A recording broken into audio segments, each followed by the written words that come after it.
I love it. So why spiritual formation is a long process and not an instant fix. I'll tie this to the last quote from John Mark, which is the single most important question is, are we becoming more loving? And I think the way that God just decided to create the world and order things is around being people who become things. And if you know anyone who's an artist or a craftsman of any type, to get to beautiful things is a long process. And we are dust and clay in the hands of the maker. We are created in his image, and we are to be made into his likeness. And so the two things you have in scripture are created from the creator identity we have built into us as his image. But then all the language of scripture is forming from the dust, molding of clay to be made into his likeness.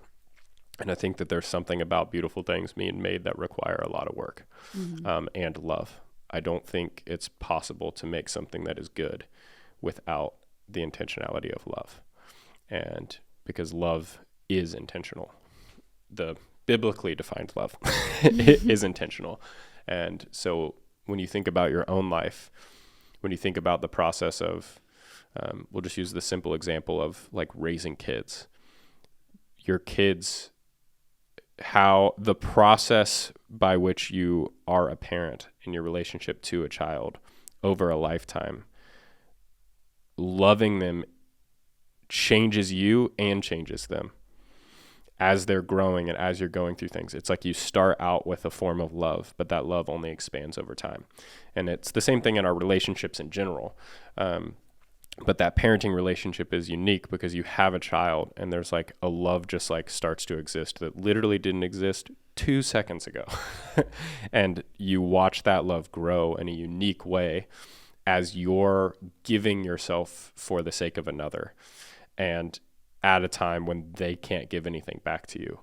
And I think that so much of our life with God is allowing him to love us when we can't really give anything back to him, and how that radically just destroys us in the best ways, is because so much of our life is, what can I accomplish? What can I do? What can I, through my own strength?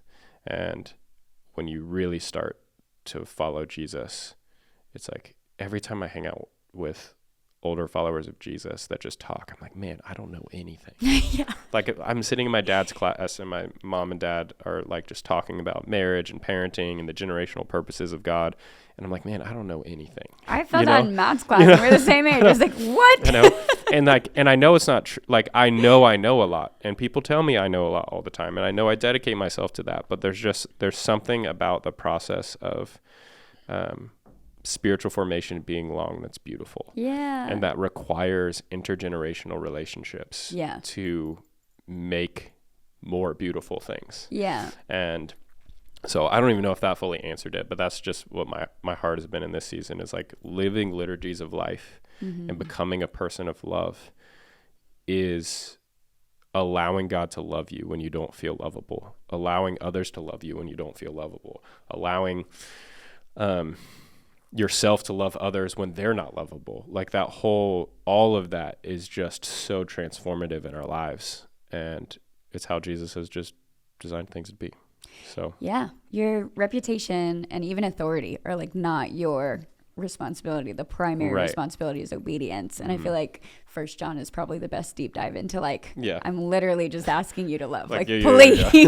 So like if you're doing that, then it doesn't matter. Like at the end of the day, how great you look or how bad you look, if your heart is to be obedient and your actions are obedience and love, like Christ asked us to, then it's like, we did it. And maybe one day we'll be perfect like our Father in heaven is perfect. Yeah. That's the bar. That'd be sick.